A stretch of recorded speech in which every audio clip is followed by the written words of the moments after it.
Welcome to the Future of Work Live. Hosted by Mark Salisbury, author of the new book, Socrates Digital for Learning and Problem Solving. Each 25-minute episode with Mark and his guests prepares you for the upcoming new world of work.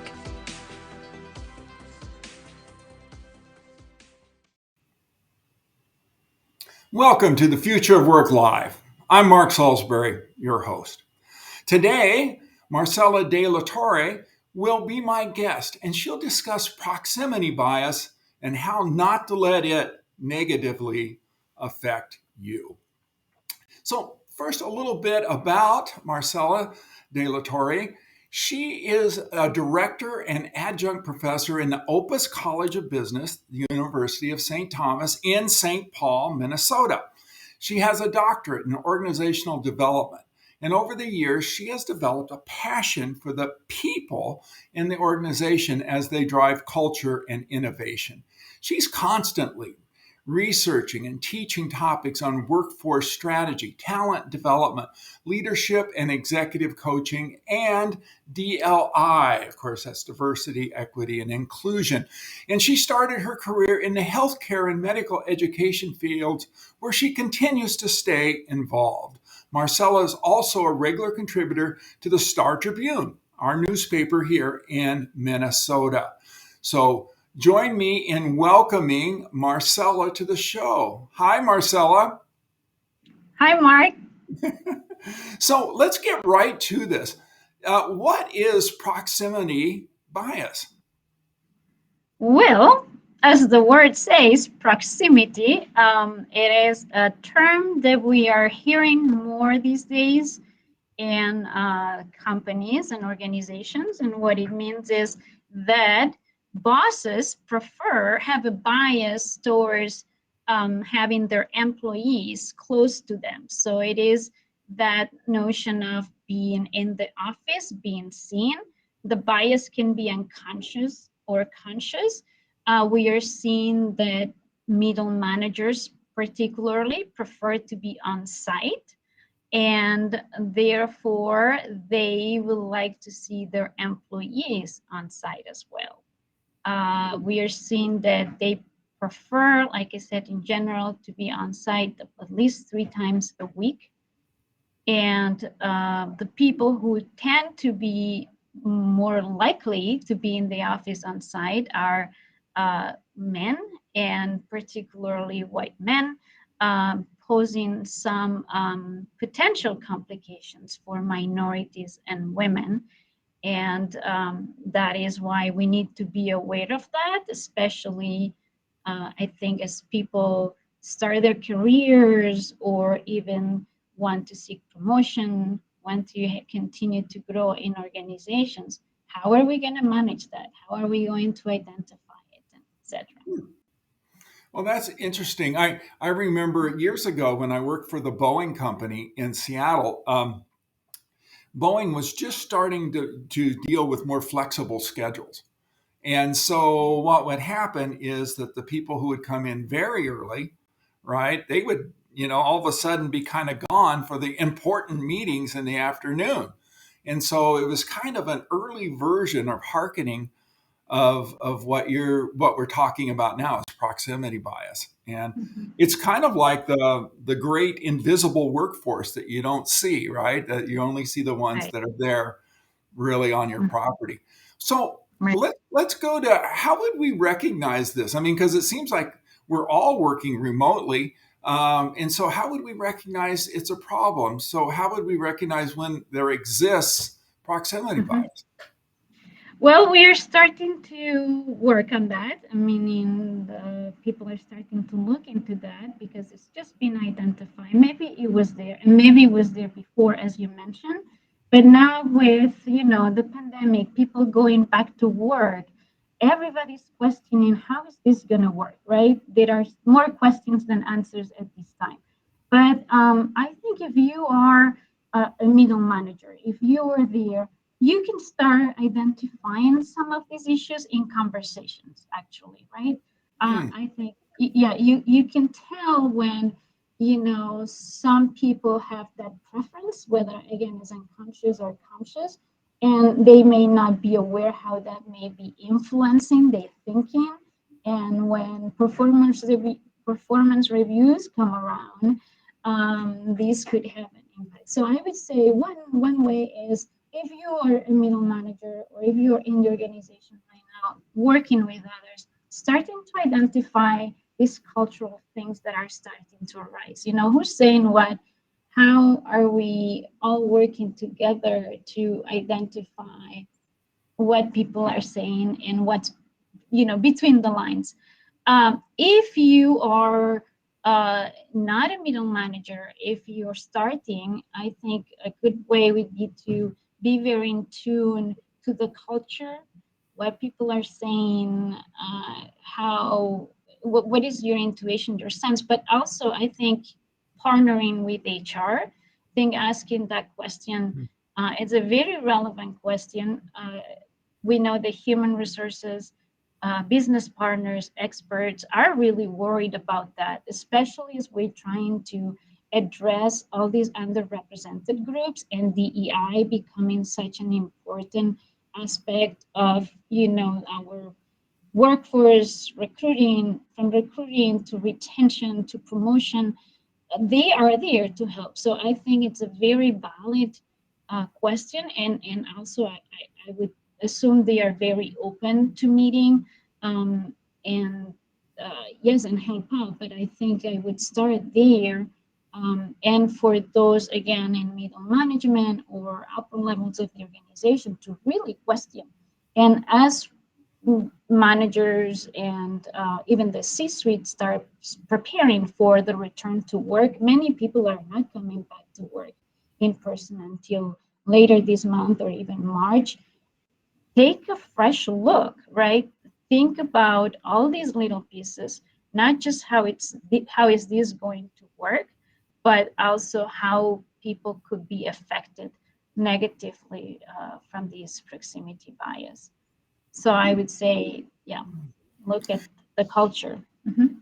I know one of the things we've wrestled with for a very long time is how do we measure people's contribution to our organizations, right? And moving more, and I know a lot of the big companies and organizations move more towards this idea of being able to have metrics around people's performance and what did they actually get done. And and this is kind of like the opposite of that. You know what I mean? It's kind of like we're looking at like, well, we're really going to kind of allow proximity bias to be part of our organization because we don't do a very good job of measuring what people actually do. And so it seems like if we did a much better job with measuring people's actual contribution, regardless of where they park their rear end, on what chair it is and where it is, that would really help us with this. Is that part of it? How am I looking at this? And is that a realistic way to look at this issue? Yes, I think so, Mark. I think, well, a couple of things came to mind as you were talking about these. One would be that building that trust, right? You need to build the trust. And obviously, when you're remote, can be a little harder. And maybe what you do is come up with a plan where when people start in the organization, I'm thinking about people just join the organization. I have so many students graduating in May, and I'm giving them advice on that is be present, or maybe, and if you're the employer, maybe developing a system where they can spend at least maybe half a year or whatever it takes present, so you build that trust, and then I think build that flexibility. If you're already in the company, in the organization, people should know you, right? They Yeah. should know that you are already. I have employees. I have an employee right now who's working primarily from home, and but the trust is built, and I'm in communication with her. Things are working fantastic, but um, again, we have built that trust, and we have built a plan that works for her. She's much happier and productive at home. That leads me to what you were saying, the metrics. How are we going to measure that? Quite honestly, it's not that difficult, because I can see that she's delivering the work. In fact, I can see that she's even more productive. So I think that again, how do you measure productivity? And and how do you assess, are the projects being accomplished and so on? How is this communication being done? When are meetings more convenient for both of us? But it also goes to understanding, again, culture, not just the culture of the organization, but the culture of different groups. We are seeing that minority groups in general feel safer working at home because they are a minority. So there are fewer Ah, people. Yeah, fewer people that they can relate to at work or are not as part of the dominant culture, and they feel more, as I I said, think safe you in general. I think you've snuck up on our next question. You just look Mhm, into the future, Marcella, and our next one is who's going to be affected by proximity bias? And I mhm, think you mhm. just gave us. If this was a horror movie. That's what they call foreshadowing, right? You talk about Yeah. it a little bit and you go, "Oh, don't go in there," right? But this is what it's about. So, who will be affected by this? Well, the concern is, and it's not just my concern, but talking to people, like looking at surveys that are now being posted out there, and I encourage everyone listening to this to do their own research as well.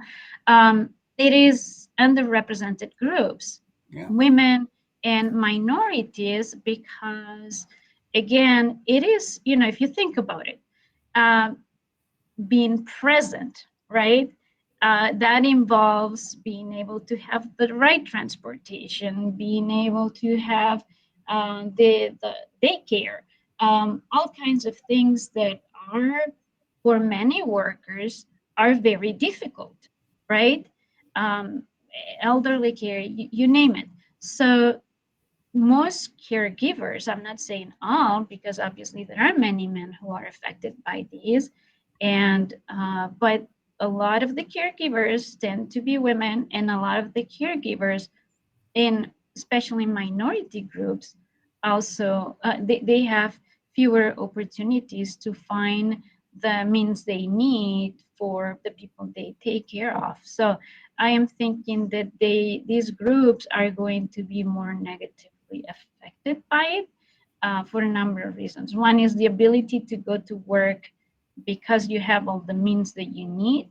The other one is that preference. If it is known that in organizations, minority groups or minorities tend to find each other and have their little groups. It's even happened to me, right? mhm. Because you have that affinity, you have the culture. We do things differently. We have a different way of seeing and looking at the world, and there is just that connection. So when you go to work and the dominant group is not from your own culture, Yeah. there are fewer relationships that you build. So you may be more inclined to stay at home. So this can negatively affect you, as you Yeah. said. Yeah. I never thought about this so much, but just the other day I was reading about people with autism, and they talk about this as neurodiversity, right? And the Yeah. idea that people who think differently and see the world differently are people. Some of these are people on the autism spectrum, and one of the suggestions for employers who want to take, sometimes these are very talented people, but to keep them involved is they actually communicate better with technology.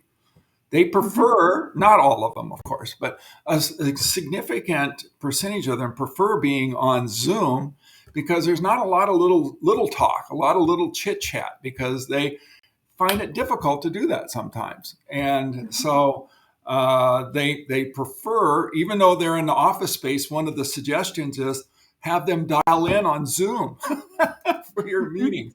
But it also strikes me that people who prefer not to be in the workplace physically, for them they might actually prefer, right, um, being able to use technologies like Zoom and other video conferencing.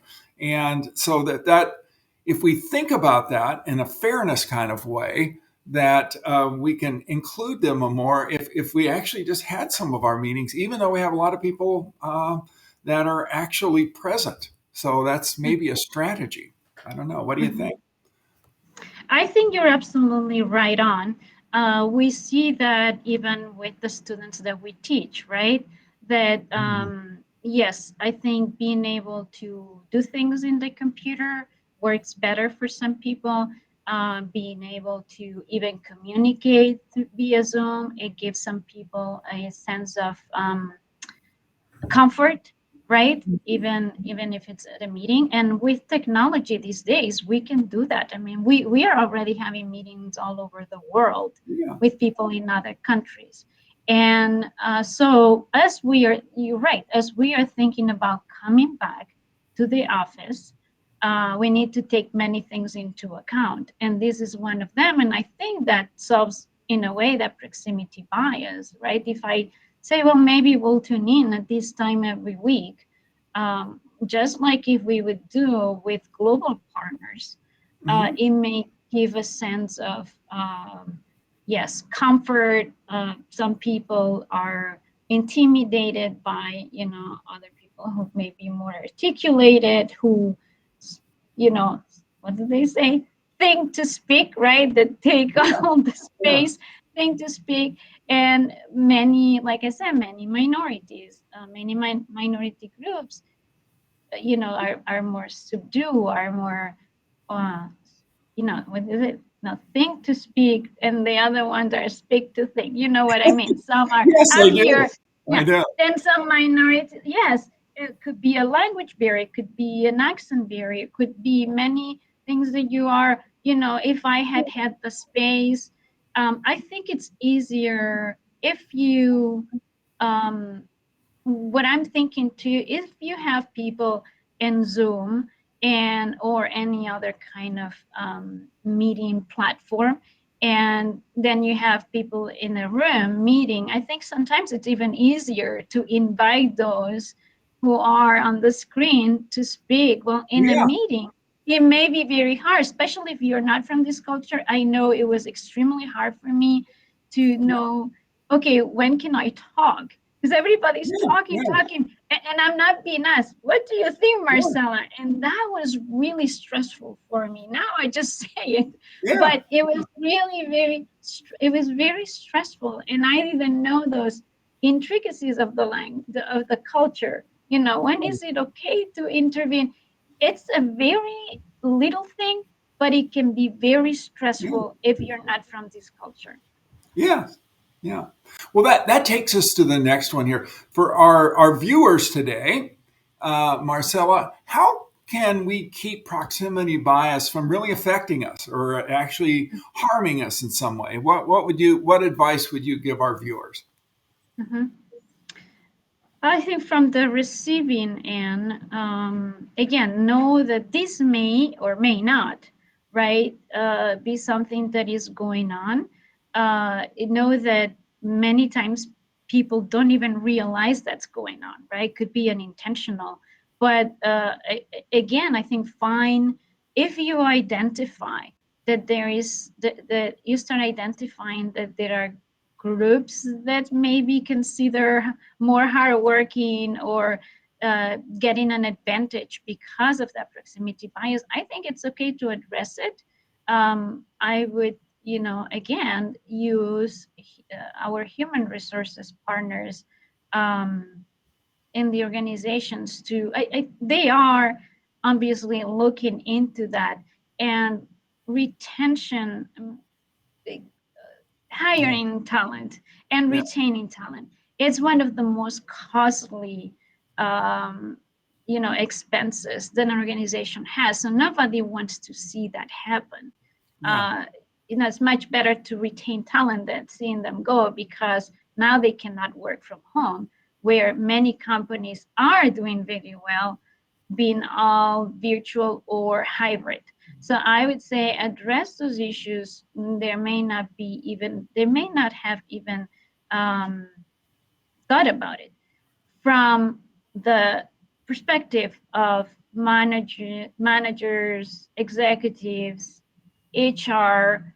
Um, uh, I would say think about that we are, coming up with new ways of working. And while nobody wants to go back to the old models, what this is a great opportunity for us to be thinking about all these things, strategies that are going to work, and look into every possible aspect of these that could negatively affect anybody. So we at the same time, while there is this proximity bias starting to surface, I think we have a great opportunity to address some of the issues that we were talking about, marking of styles, all kinds of, yes, anything that could get on the way of advancing people, growing them, having them be an intricate part of the organization. Yeah, it strikes me that we have kind of responsibilities on both sides of this. If we're an employee, we have to make sure that people understand our contribution. And that might be that we make a little more effort writing up what we've done, how we've contributed, and making that perhaps a little more visible than we would think we would have to. But it also seems to me like on the other side, when we're put into the place of the employer and in management positions, we have to think about how can we make sure that our people who are not physically present but are still part of our organizations are recognized for what they do and have the opportunity to participate fully. And so we have to take a look at a gambit of things that we might have to do given our industry and who we're working with. And so it seems to me like there's plenty of responsibility for this to go around. And probably the first thing which you brought to us today is recognizing this when we see it. Right. Yeah. Exactly. It may be hard because many times culture, right? These things are hidden and just start recognizing by, how people behave. Who are the people going to the office? Is it very clear who's going, who's staying? Conversations, all kinds of things. It may be hard at first, but I think we need to start the conversation and encourage the conversation about this. Okay. Well, one of my jobs is because I don't have a whole lot to add to the subject most of the time, is I keep my eye on the clock. And I see that No. we are coming down towards the end. So that takes us to this idea of, what would you give as the takeaway? And I kind of put a little tagline here, but what would you say that our viewers should take away from today's program?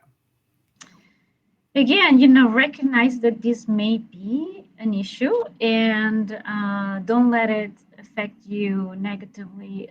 As I said before, start the conversation, approach people, just be aware.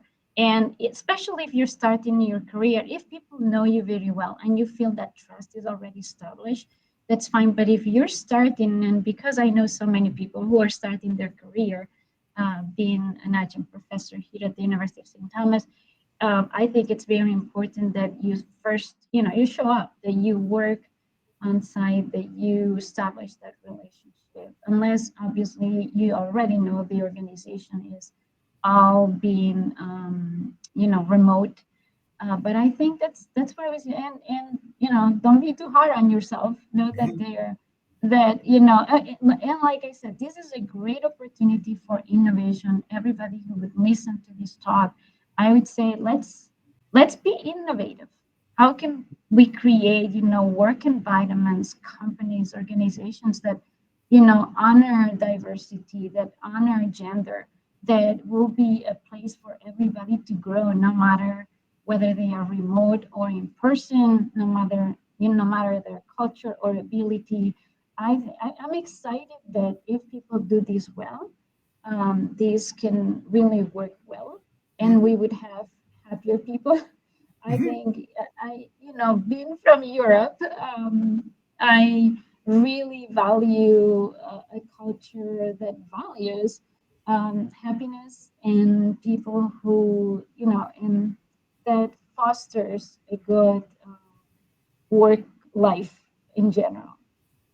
Yeah, very good. Good words to end on. So, Marcella, thank you for being our guest today. I want to remind our users we're moving to Tuesdays because I have a different schedule. And so we're now going to have our next episodes on Tuesdays. And so we'll see you next time on Tuesday at 1 p.m. Central Time. So thanks again, Marcella, for joining us today. And that's You're our welcome. You're welcome. Thank you for having me.